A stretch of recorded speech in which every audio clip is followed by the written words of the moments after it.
Bismillahirrahmanirrahim. Assalamu alaikum. My name is Mohammad Mahmood Amir and I will be teaching you chemistry for 10th class. इससे पिछले lecture में हम लोग discuss कर रहे थे लॉ ऑफ मैस एक्शन के बारे में हमने थोड़ा सा पढ़ा था और इक्विलिब्रियम कांस्टेंट के बारे में पढ़ा था।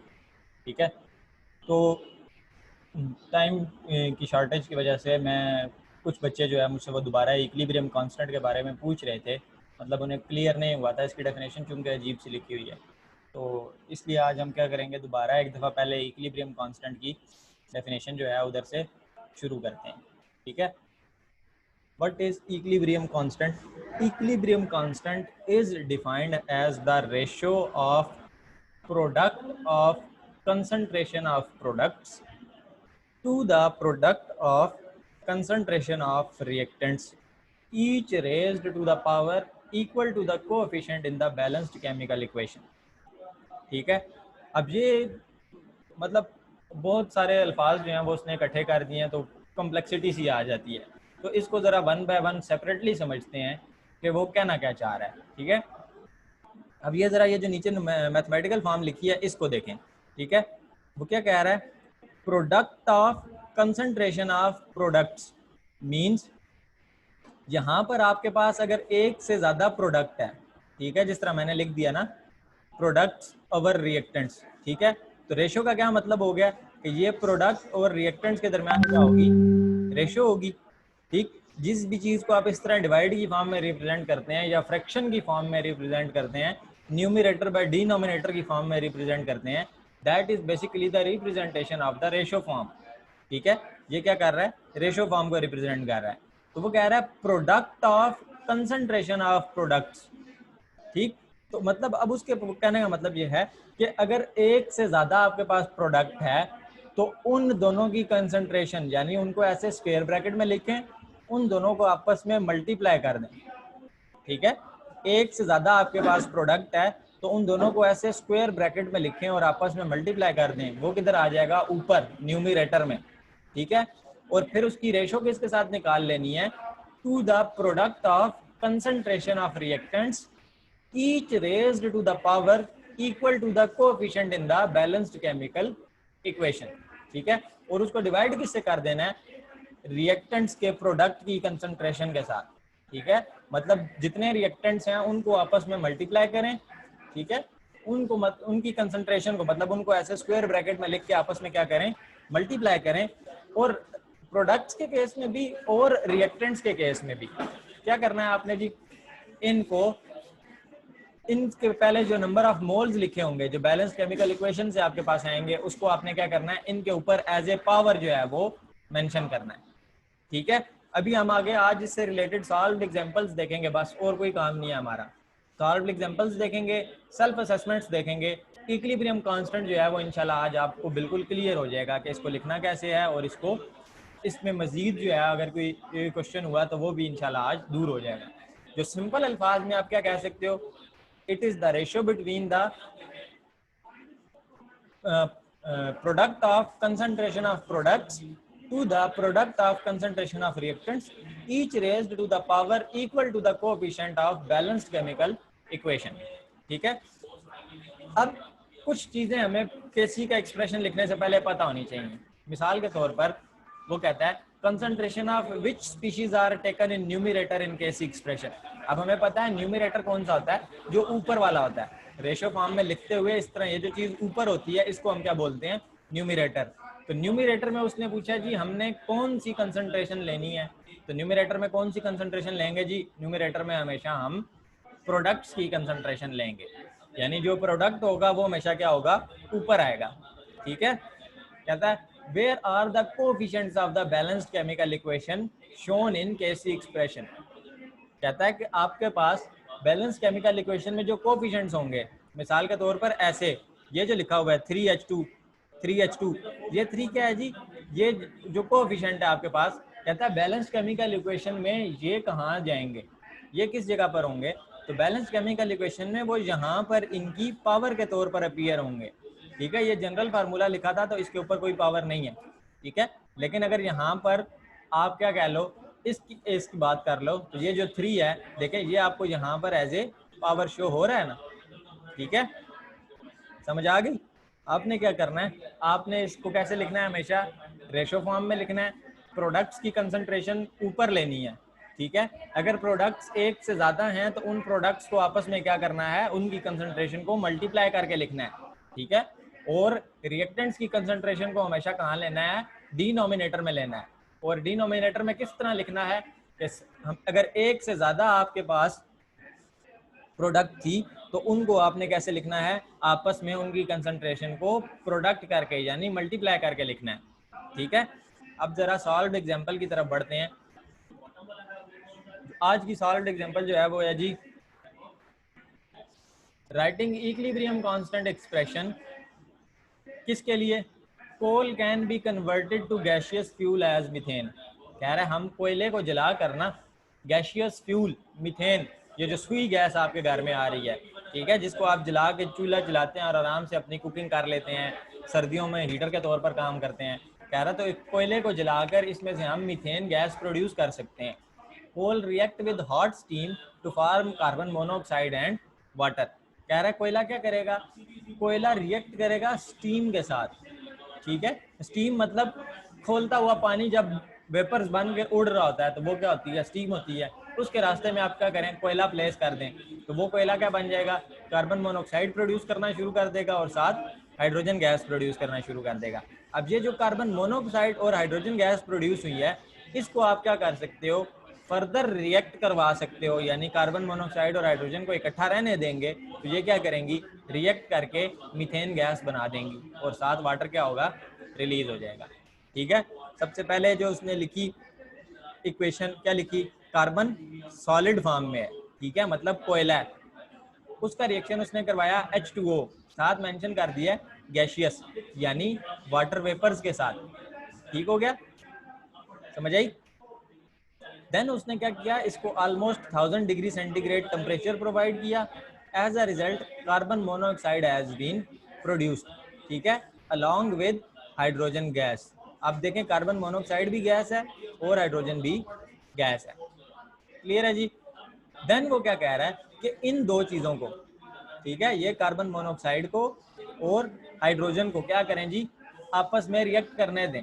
कब ये रिएक्ट करेंगी, कार्बन मोनोऑक्साइड का 1 मोल और हाइड्रोजन के कितने, 3 मोल रिएक्ट करेंगे तो मीथेन गैस बन जाएगी जो कि CH4, जिसको आप क्या कहते हो, नॉर्मल सुई गैस घर में जो जलाई जाती है वो वाली, ठीक। और साथ क्या बनेगा, वाटर बन जाएगा। अब ये वाला जो रिएक्शन है इसको रिवर्सिबल फॉर्म में लिखेंगे, ठीक है, रिवर्सिबल फॉर्म में लिखा है ताकि हम इसका केसी एक्सप्रेशन निकाल सकें। फॉरवर्ड रिएक्शन का KC नहीं होता, ठीक है। अगर तो ये सिंपल इस तरह फॉरवर्ड रिएक्शन होता ना तो फिर इसका क्या होता, KF होता। हमने क्या लिखना है, KC लिखना है। मीन्स ये क्या है, रिवर्सिबल रिएक्शन है कि CO और 3H2 मिलके CH4 और H2O तो बना सकते हैं, इसी तरह CH4 और H2O मिलकर CO प्लस 3H2 वापस भी दे सकते हैं, ठीक है।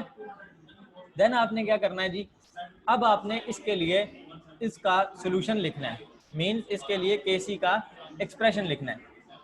तो केसी का एक्सप्रेशन आप कैसे लिखते हैं, केसी का एक्सप्रेशन लिखा जाता है writing products in numerator and reactants in denominator in the balanced chemical equation. अब ये वाली इक्वेशन देखें, ये आपके पास क्या है, बैलेंस्ड केमिकल इक्वेशन है, ठीक है, this one is the balanced chemical equation.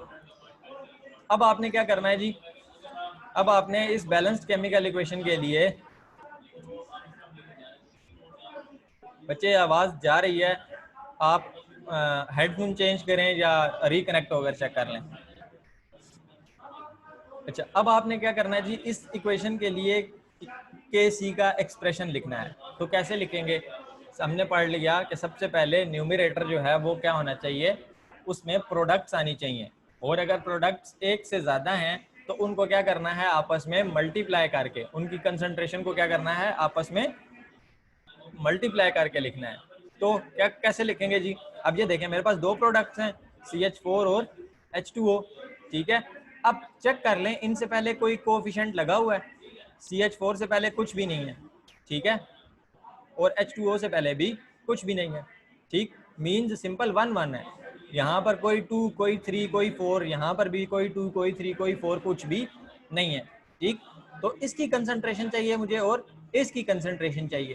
तो मैं आपको लॉ ऑफ मास एक्शन लिखते हुए बता चुका हूँ कंसंट्रेशन को कैसे रिप्रेजेंट करते हैं, स्क्वायर ब्रैकेट लगाकर। इस CH4 को लिखूंगा मैं यहाँ पर, ठीक, और इसके गिर्द क्या करूंगा मैं, स्क्वायर ब्रैकेट लगा दूंगा। अब जो भी केमिस्ट होगा जिसने लॉ ऑफ मास एक्शन को पढ़ा है, समझा है, वो फौरन से पहचान जाएगा ये क्या है, ये CH4 की कंसंट्रेशन मेंशन है। ठीक है, और साथ क्या आ जाएगा, H2O, और उसके गिर्द स्क्वायर ब्रैकेट क्या रिप्रेजेंट कर रही है, उसके गिर्द स्क्वायर ब्रैकेट रिप्रेजेंट कर रही है कि यहाँ पर इसकी कंसंट्रेशन मेंशन है। और ये कंसंट्रेशन भी मैं आपको बता चुका हूँ कैसे लिखी जाती है। कंसंट्रेशन लिखी जाती है मोल्स पर डेसीमीटर क्यूब में।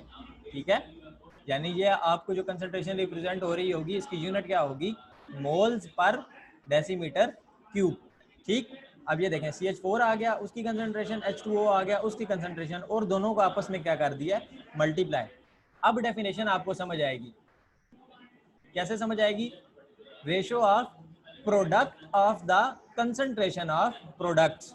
ठीक है, product of the concentration of the products. ठीक हुआ, अब ये लाइन ज्यादा क्लियर हुई है ना। प्रोडक्ट, पहले प्रोडक्ट का क्या मतलब है, जिस तरह ये दोनों आपस में मल्टीप्लाई हो रही हैं।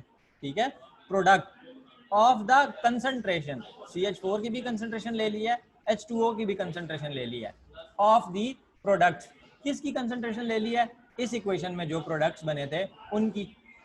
ठीक हो गया, समझ आ गई होगी होप सो। अच्छा, देन आपके पास क्या है जी, इसको हमेशा डिवाइड किससे करना है, हमने इसको हमने डिवाइड करना है रिएक्टेंट्स की कंसंट्रेशन के प्रोडक्ट से। ठीक, तो अब देखें मेरे पास कितने रिएक्टेंट्स हैं, दो, एक कार्बन मोनोऑक्साइड और एक हाइड्रोजन।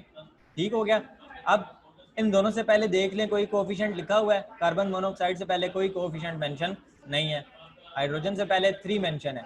मींस अब ये वाला हाइड्रोजन जहां भी जाएगा इसकी पावर में हमेशा क्या लिखा जाएगा, 3 लिखा जाएगा। ठीक है, तो कार्बन मोनोऑक्साइड की कंसंट्रेशन मैंने एज इट इज लिख दी। ठीक है, कार्बन मोनोऑक्साइड, ये उसकी मैंने क्या कर दिया है, कंसंट्रेशन रिप्रेजेंट कर दिया स्क्वायर ब्रैकेट लगा के। ठीक है, हाइड्रोजन की बारी आ गई, हाइड्रोजन लिखा H2। अब ये वाला जो 3 है, ये इसके पहले लिखने की बजाय हमने क्या बोला है, coefficient in the balance chemical equation, अच्छा sorry, product of concentration of reactants each raised to the power equal to the coefficient. ठीक है, power equal to the coefficient. अब वो वाली पावर जो है वो मैंने कोफिशिएंट के इक्वल करवा दी है ना, 3 के ऊपर ले आया हूं मैं। ठीक है, जहां वाला जो 3 था वो कहां पहुंच गया, पावर में पहुंच गया और इसके ऊपर 3 लिख दिया गया। तो ये वाला जो एक्सप्रेशन है, ये इस इक्वेशन का क्या है, बैलेंस्ड केमिकल इक्वेशन का KC एक्सप्रेशन है। ठीक है जी, होप सो अब आपको डेफिनेशन भी ज्यादा क्लियर हो गई होगी और KC एक्सप्रेशन भी लिखना आ गया होगा। बच्चे ये जो दोनों पहली दो इक्वेशंस हैं, इनका आपस में ये रिलेशन है कि ये एक स्टेप कंप्लीट हो रहा है और फिर उसके आगे दूसरा स्टेप चल रहा है। ठीक है, एक स्टेप कंप्लीट हो रहा है और फिर उसके आगे दूसरा स्टेप चल रहा है। मींस पहले स्टेप में क्या हुआ है, कार्बन ने रिएक्शन किया है वाटर के साथ और कार्बन मोनोऑक्साइड और हाइड्रोजन बनाई है, जितना यहाँ पर लिखा है, coal can be converted to gaseous fuel as methane. ठीक है, ये उसने जनरल बात कर दी। फिर उसने आगे बात की है, coal react with steam to form carbon monoxide and water. ठीक है, ये पहला reaction, coal is reacting with steam. ठीक है, coal is reacting with steam to give us carbon monoxide and water. और देन क्या हो रहा है जी हमारे पास, दीज गैसेस से मुराद कार्बन मोनोऑक्साइड और hydrogen are further reacting to give methane and water molecule. ठीक है, समझ आ गई होगी होप सो। नेक्स्ट मूव करते हैं, अगर मजीद एक्स्ट्रा क्वेश्चन हैं तो वो क्लास के एंड पे। अब हमारे पास आ जाती है जी सेल्फ असेसमेंट एक्सरसाइज। ठीक है, सेल्फ असेसमेंट एक्सरसाइज 9.2 में वो क्या कह रहा है, following reaction takes place during lightning storm.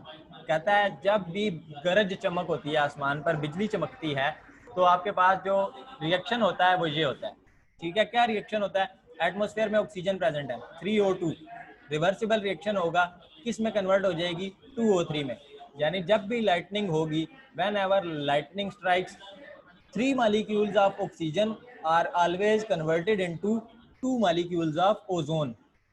क्या हुआ हमारे पास, 3 molecules of oxygen are converting into 2 molecules of ozone. O3 is known as ozone.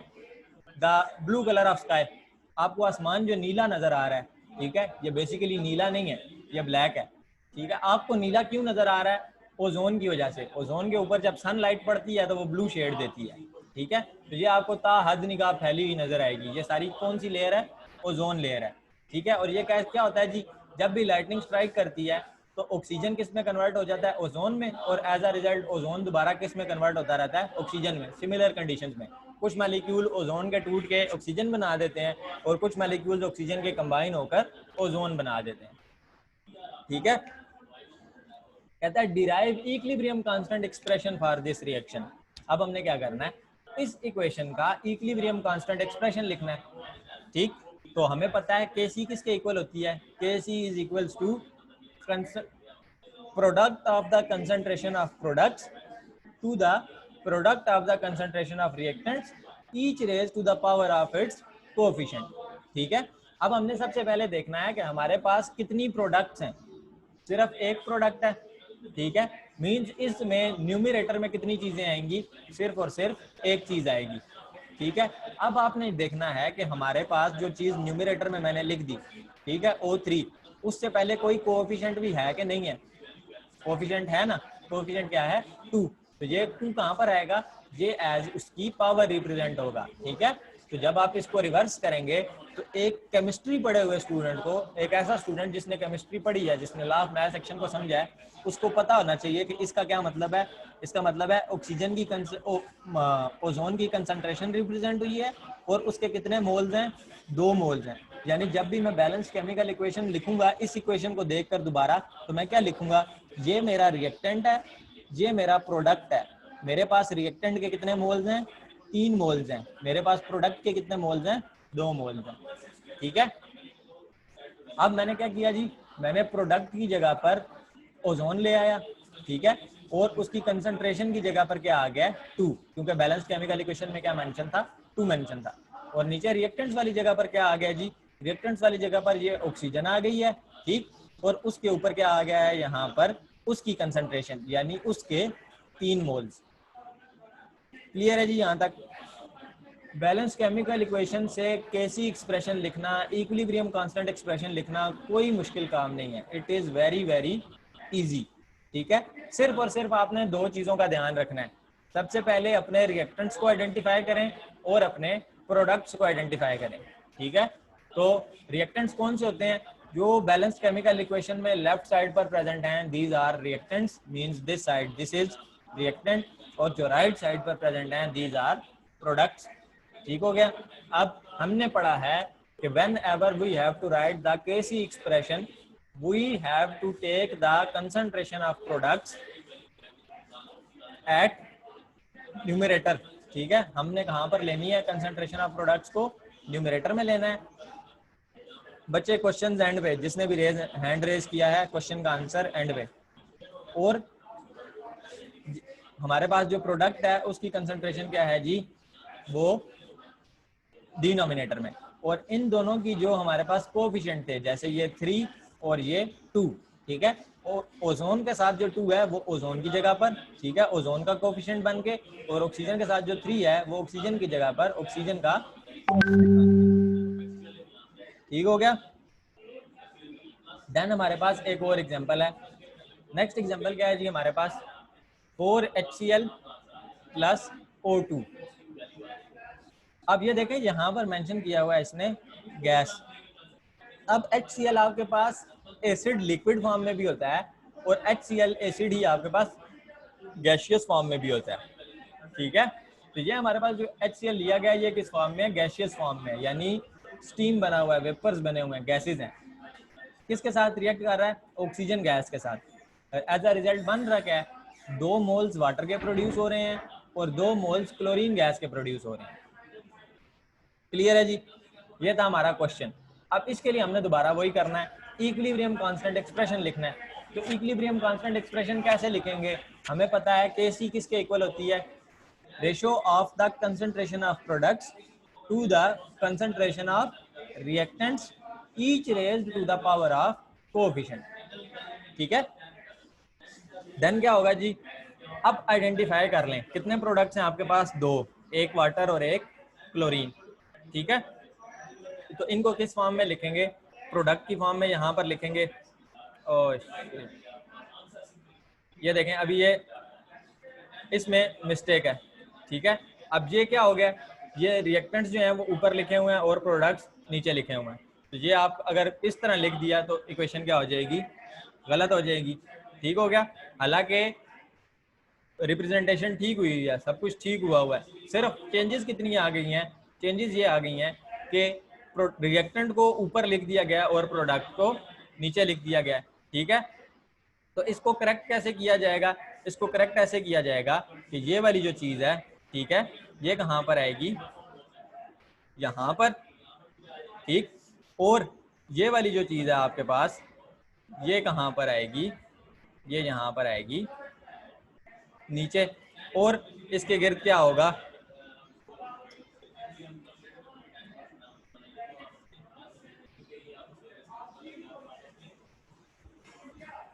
यहाँ पर आपने क्या किया जी, अब इन दोनों की कंसंट्रेशन को रिप्रेजेंट करना है। ठीक है, तो कंसंट्रेशन को कैसे रिप्रेजेंट किया जाता है जी, कंसंट्रेशन को रिप्रेजेंट करेंगे आप,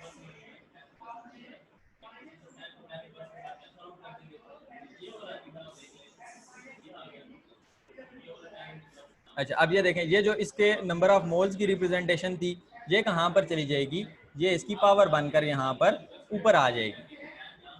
ठीक है, तो जब ये इसकी पावर बनकर यहाँ ऊपर आ जाएगी तो ये मुझे क्या आइडेंटिफाई करने में हेल्प करेगी कि ये इसके क्या हैं, नंबर ऑफ मोल्स हैं from the balanced chemical equation. Okay, अब देखें, अब ये ठीक हो गई।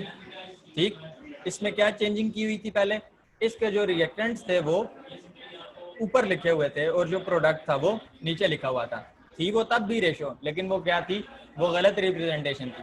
रिप्रेजेंट कैसे करना है, प्रोडक्ट की कंसंट्रेशन को हमेशा कहाँ पर लेना है, टॉप पर, रिएक्टेंट्स की कंसंट्रेशन को हमेशा कहाँ पर लेना है, बॉटम पर। ठीक है, अब जी अब आपके पास क्या है, अब ये देखें, वाटर और क्लोरीन दो प्रोडक्ट्स हैं, वाटर और क्लोरीन दोनों प्रोडक्ट्स को आपस में क्या कर दिया हमने, मल्टीप्लाई करके इनका प्रोडक्ट हमने यहाँ पर लिख दिया। ठीक है, अब देखें H2O के भी कितने मालिक्यूल्स हैं, दो, Cl2 के भी कितने मालिक्यूल्स हैं, दो। ठीक है, या H2O के कितने मोल्स इस्तेमाल हुए हैं, दो, Cl2 के भी कितने मोल्स इस्तेमाल हुए हैं, दो। तो इन दोनों के कोफिशिएंट कहाँ पर चले जाएंगे, H2O का कोफिशिएंट H2O की पावर, Cl2 का कोफिशिएंट Cl2 की पावर। क्लियर है जी, देन आपके पास क्या होगा, HCl। ठीक है, एक रिएक्टेंट O2, दूसरा रिएक्टेंट, तो HCl आपके पास ये लिख दिया गया, पहला रिएक्टेंट, उसकी कंसंट्रेशन स्क्वायर ब्रैकेट से रिप्रेजेंट हो गई, O2 उसकी कंसंट्रेशन दूसरी ब्रैकेट से रिप्रेजेंट हो गई। ठीक है, अब HCl से पहले नंबर ऑफ मोल्स कितने मेंशन है, 4, तो वो नंबर ऑफ मोल्स मेंशन कर दिए ये टॉप पर। ठीक, और ऑक्सीजन से पहले कोई नंबर ऑफ मोल्स मेंशन नहीं है, तो ऑक्सीजन के ऊपर कोई कोएफिशिएंट की पावर, कोई कुछ भी रिप्रेजेंट नहीं किया गया। ठीक है, देन आपके पास आ जाती है थर्ड एग्जांपल। अब थर्ड एग्जांपल में क्या है जी, आपके पास CH3COOH एसिटिक एसिड, ये किस फॉर्म में है, लिक्विड फॉर्म में। ये किससे रिएक्शन कर रहा है, C2H5OH इथाइल अल्कोहल। ठीक है, वो किस फॉर्म में है, लिक्विड फॉर्म में है। ठीक, और एज अ रिजल्ट आपके पास बन रहा क्या है, CH3COOC2H5। ठीक है, इसको बोला जाता है इथाइल एसीटेट, इथाइल एसीटेट, और साथ क्या बन रहा है, वाटर बन रहा है। ठीक है, ये आपके पास बच्चे हेडफोन्स जो हैं वो चेंज करके देखें या रिकनेक्ट होकर देखें, आवाज़ तो क्लियर जा रही है। एसिटिक एसिड CH3COOH जो है वो रिएक्ट कर रहा है इथाइल अल्कोहल के साथ, और एज अ रिजल्ट क्या बना रहा है, CH3COOC2H5 इथाइल एसीटेट और साथ वाटर। ठीक है, अब हमने केसी एक्सप्रेशन दोबारा लिखना है। ठीक है, सिंपली और कुछ भी नहीं हम कर रहे इसमें, हमने बैलेंस्ड केमिकल इक्वेशन को देखकर सिर्फ और सिर्फ बार बार जो काम करना है वो क्या करना है, केसी एक्सप्रेशन लिखना है। तो इसका केसी एक्सप्रेशन कैसे लिखा जा सकता है जी? इसका केसी एक्सप्रेशन लिखेंगे, प्रोडक्ट्स और रिएक्टेंट्स आ गया। अब ये देखें, ये एक प्रोडक्ट है आपके पास, ये दूसरी प्रोडक्ट है। बैलेंस केमिकल इक्वेशन में इससे पहले कुछ भी कोफिशिएंट नहीं है, इससे पहले कुछ भी कोफिशिएंट नहीं है, ठीक है। मींस इसको उठाकर एज इट इज नीचे लिखेंगे, इसको उठाकर एज इट इज नीचे लिखेंगे, और सबके गिर्द क्या होगी, अपनी अपनी स्क्वायर ब्रैकेट, ठीक है। इथाइल एसीटेट के गिर्द अपनी कंसंट्रेशन की ब्रैकेट और वाटर के गिर्द अपनी कंसंट्रेशन की ब्रैकेट, ठीक है।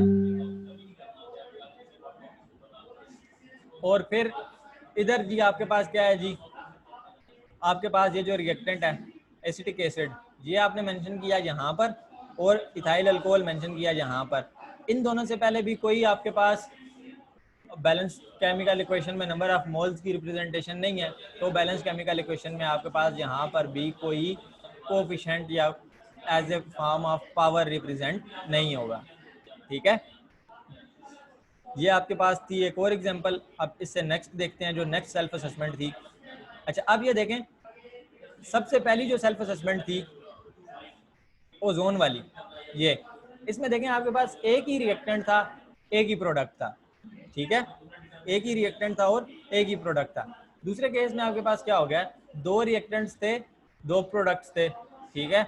इस केस में फिर आपके पास दो रिएक्टेंट्स थे, दो प्रोडक्ट्स थे। अब आपके पास ऐसा केस आ गया कि प्रोडक्ट्स दो हैं लेकिन रिएक्टेंट कितना है, एक है, ठीक है। तो इससे कोई फर्क नहीं पड़ता हमारे पास कितनी चीजें रिएक्ट करें तो आगे कितनी बनेंगी, ठीक है। आपके पास नंबर ऑफ रिएक्टेंट्स और नंबर ऑफ प्रोडक्ट्स के जो वैल्यूज हैं वो चेंज हो सकती हैं, ठीक है। जैसे H2 और O2 दो गैसेज मिलती हैं, एज अ रिजल्ट वाटर क्या है, अकेला बनता है H2O, ठीक है। तो इसी तरह यहाँ पर क्या हो रहा है, आपके पास HF हाइड्रोफ्लोरिक एसिड, ये HF जो है हाइड्रोफ्लोरिक एसिड को बोलते हैं, और आपके पास इसके कितने नंबर ऑफ मोल्स प्रेजेंट हैं, दो। ये किस में डिकम्पोज हो रहे हैं जी, H2 गैस में और F2 गैस में, ठीक है। यानी हाइड्रोजन गैस इसमें से अलग हो रही है और फ्लोरीन गैस अलग हो रही है, यानी सिंपल डिकम्पोजिशन हो रही है, रिवर्सिबल रिएक्शन है। तो H2 और F2 दोबारा कंबाइन होकर HF भी बना सकते हैं, और HF डिकम्पोज होकर जब चाहे H2 और F2 भी बना सकता है। तो अब देखें, इसका जब मैं केसी एक्सप्रेशन लिखूंगा प्रोडक्ट और रिएक्टेंट्स, तो क्या करेंगे जी, H2 प्लस F2, ठीक। अब मुझे पता चल गया मेरे कितने प्रोडक्ट्स हैं, दो प्रोडक्ट्स हैं। दोनों प्रोडक्ट्स से पहले कोई कोएफिशिएंट मेंशन नहीं है, दोनों क्या हैं, प्रॉपर्ली बैलेंस्ड हैं, ठीक है। तो अब आपने क्या करना है, अब आपने पहला प्रोडक्ट अपना लिखा, ठीक है, उसकी कंसंट्रेशन मेंशन की, दूसरा प्रोडक्ट लिखा, उसकी कंसंट्रेशन मेंशन की, और दोनों को आपस में क्या कर दिया हुआ है, मल्टीप्लाई, ठीक है। अब ये दोनों जब आपस में मल्टीप्लाई हो गए हैं तो हमारी प्रोडक्ट्स की कंसंट्रेशन वाली जो है वो बैलेंस हो गई है। अब हमने देखना है कोई कोएफिशिएंट तो प्लेस नहीं करना, क्यों नहीं करना, बैलेंस केमिकल इक्वेशन में 1 है, यहाँ पर भी 1 है, F2 के साथ भी कितने हैं, 1, यहाँ पर भी क्या है जी, 1 है, ठीक है, बैलेंस्ड है। देन आ जाती है बारी रिएक्टेंट्स की। तो रिएक्टेंट्स में क्या करेंगे आप, अब रिएक्टेंट्स के केस में देखें जी, आपके पास HF, ठीक है, HF अकेला रिएक्टेंट था, उठाकर नीचे लिख दिया, HF आ गया। इसके कितने नंबर ऑफ मोल्स थे, दो, तो वो नंबर ऑफ मोल्स की रिप्रेजेंटेशन कैसे होगी, ठीक है, इसकी पावर बनाकर, ये मैंने क्या कर दिया, पावर बनाकर इसकी रिप्रेजेंटेशन कर दी। क्लियर हो गया जी। अब ये आपके पास था जी बैलेंस केमिकल इक्वेशन से केसी एक्सप्रेशन की representation of this particular reaction. अब आ गया जी हमारे पास NO2, क्या चीज आ गई है, NO2, ठीक, नाइट्रोजन डाइऑक्साइड गैस। ये एक एयर पोल्यूटेंट है आपके पास, ठीक है, ये एयर को गंदा करने वाला एक एजेंट है। ये क्या बना रहा है हमारे पास, N2O4। What is it producing, N2O4। तो जी आपके पास अब क्या होगा कि आपने सबसे पहले देखना है आपकी इक्वेशन बैलेंस है, ठीक है। मोस्टली आपको जो इस लेवल पे जो इक्वेशंस दी जाएंगी वो मोस्टली बैलेंस ही होंगी, वरना आपको आगे जब हम चैप्टर पढ़ेंगे ना ऑर्गेनिक केमिस्ट्री के, तकरीबन दो तीन चैप्टर्स बाद, तो उसमें आपको how to balance a chemical equation वाला प्रोसीजर भी प्रॉपरली सिखाया जाएगा, ठीक है। तो देन आपने क्या करना है, अब आपने आइडेंटिफाई कर लिया कि that your equation is completely balanced. अब आपने क्या करना है, केसी का एक्सप्रेशन लिखा, KC equals to concentration of products divided by the concentration of reactants. ठीक है, अब प्रोडक्ट कितनी है हमारे पास, सिर्फ एक, N2O4। ठीक है, उसकी कंसंट्रेशन ऊपर मेंशन कर दी। N2O4 बैलेंस्ड है, उससे पहले यहाँ पर आपके पास कोई कोएफिशिएंट शो नहीं हो रहा। ठीक है, कोई कोएफिशिएंट शो नहीं हो रहा मींस इसकी कोई पावर भी नहीं आएगी। इसी तरह आपके पास NO2, ये किधर आ गया है जी, रिएक्टेंट था तो ये कहाँ आ गया, डिनोमिनेटर में। जब ये डिनोमिनेटर में प्लेस किया है तो अब मैंने नोटिस किया कि इसकी तो यहाँ पर 2 नंबर ऑफ मोल्स मेंशन है। ठीक है, whenever there are number of moles mentioned these coefficient appear as the power in the KC expression. तो इसको मैंने क्या किया, 2 को यहाँ से उठाकर यहाँ पर प्लेस कर दिया।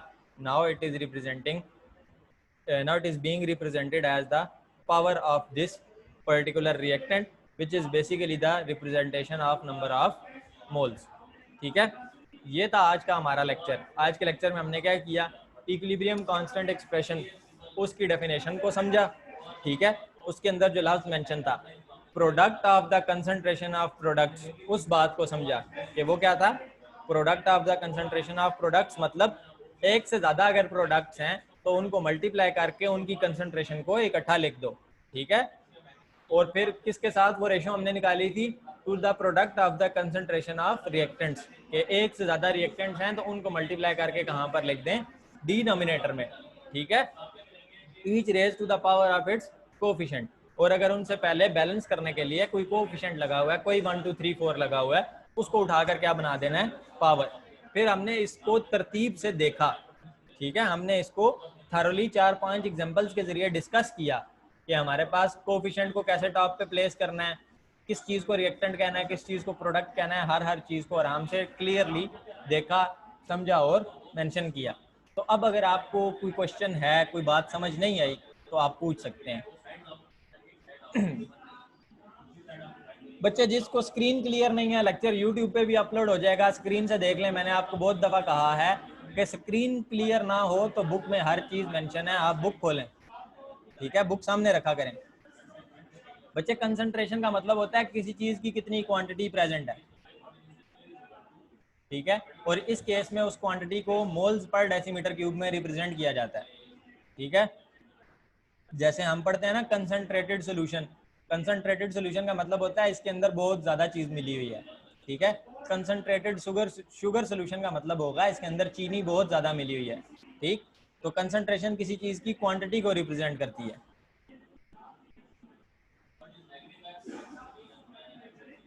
बच्चे वो बुक में मिस प्रिंट हुआ है, वो जो छोटा सा डी लिखा हुआ है ना, वो मिस प्रिंटिंग है, उसको काट दें। वो किसी चीज़ को रिप्रेजेंट नहीं कर रहा। ठीक है, उसको कट कर दें, वो गलती से लिखा हुआ है।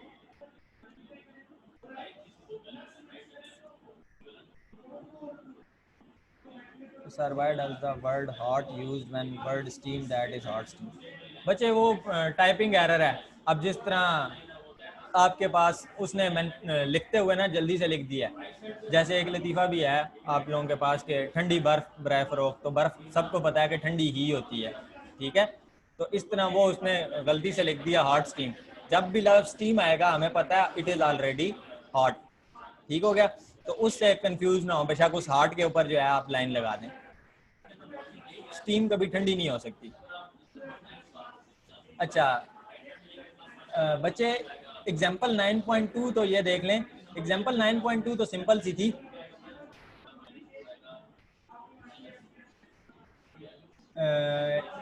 ये देखें एग्जाम्पल 9.2 में हमने क्या किया, सिंपली बस ऊपर वाली ये दोनों इक्वेशंस हमारे काम की नहीं है। ठीक है, हमारे काम की सिर्फ और सिर्फ ये थर्ड वाली इक्वेशन है, लास्ट वाली। ठीक है, क्यों ये हमारे काम की है, मुझे कैसे पता चला कि मैंने इस इक्वेशन को देखकर अपना काम करना है, सिर्फ इस रिवर्सिबल एरो की वजह से। ठीक है, जिस इक्वेशन में रिवर्सिबल एरो लिखा हुआ है, कैसी एक्सप्रेशन आपने उसकी रिस्पेक्ट से लिखना है। ठीक है, तो इसकी देखें आप फिर वही बात कि ये इसका एक रिएक्टेंट था, ये मैंने मेंशन कर दिया। ओ सॉरी, ये इसका एक प्रोडक्ट था, ये इसकी कंसंट्रेशन मेंशन कर दी। ये इसका दूसरा प्रोडक्ट था, ये इसकी कंसंट्रेशन मेंशन कर दी। ठीक, अब ये जो है आपके पास कार्बन मोनोऑक्साइड, ये नीचे मेंशन कर दिया, और ये जो हाइड्रोजन था ये साथ मेंशन कर दिया, और जो 3 है वो इसकी क्या बन गई है, पावर बन गई है। पावर क्यों बन गई है? क्योंकि वो इसके कोफिशिएंट को रिप्रेजेंट कर रही है। कोफिशिएंट की रिप्रेजेंटेशन कैसी एक्सप्रेशन में किस फॉर्म में होती है? पावर की फॉर्म में होती है। ठीक है, नहीं बच्चे ये याद नहीं करना, इसकी आपने प्रैक्टिस करनी है।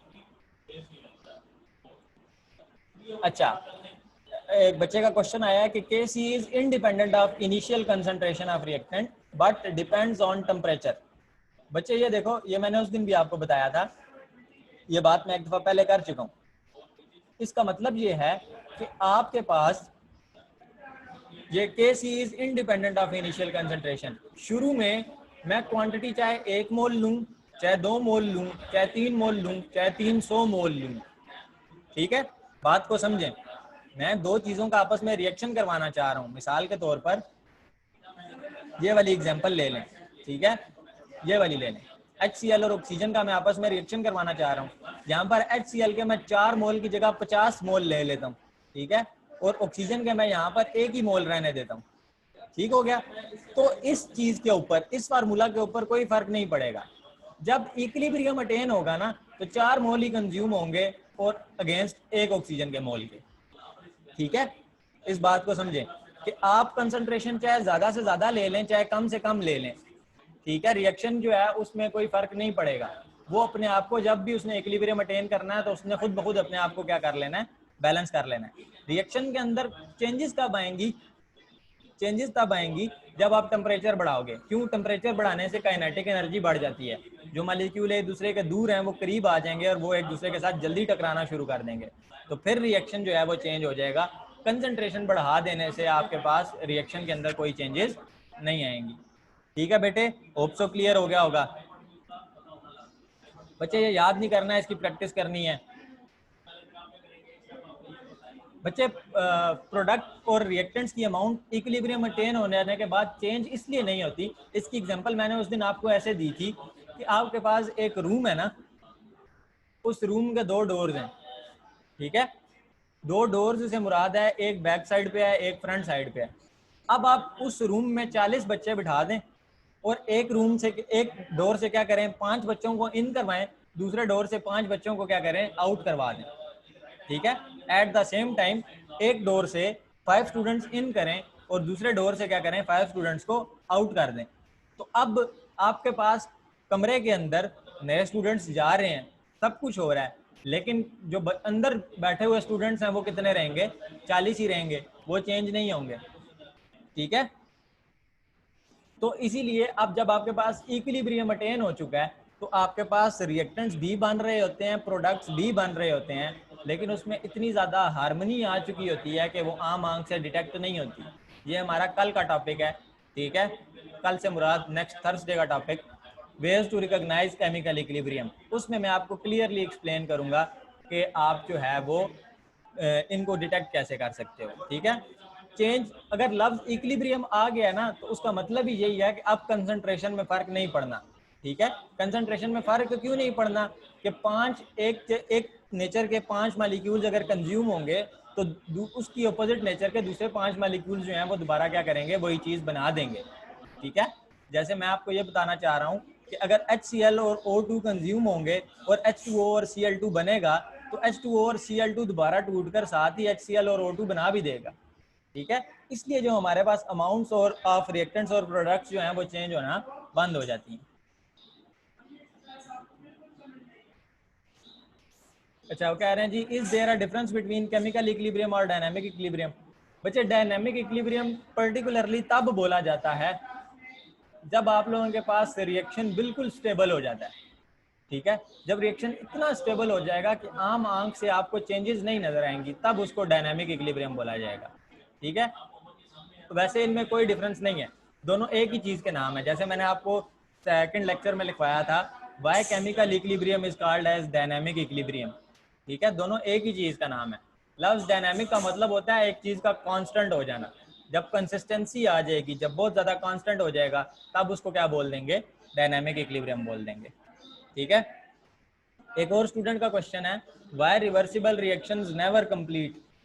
ठीक है, रिवर्सिबल रिएक्शंस कभी भी कंप्लीट क्यों नहीं होते? रिवर्सिबल रिएक्शंस कंप्लीट इसलिए नहीं होते बच्चे कि अगर उनको फेवरेबल कंडीशंस मिली हुई हैं तो जितने HCl और O2 H2O और Cl2 बनाएंगे, वो अपनी कंसंट्रेशन बढ़ती देखेगी। अब ये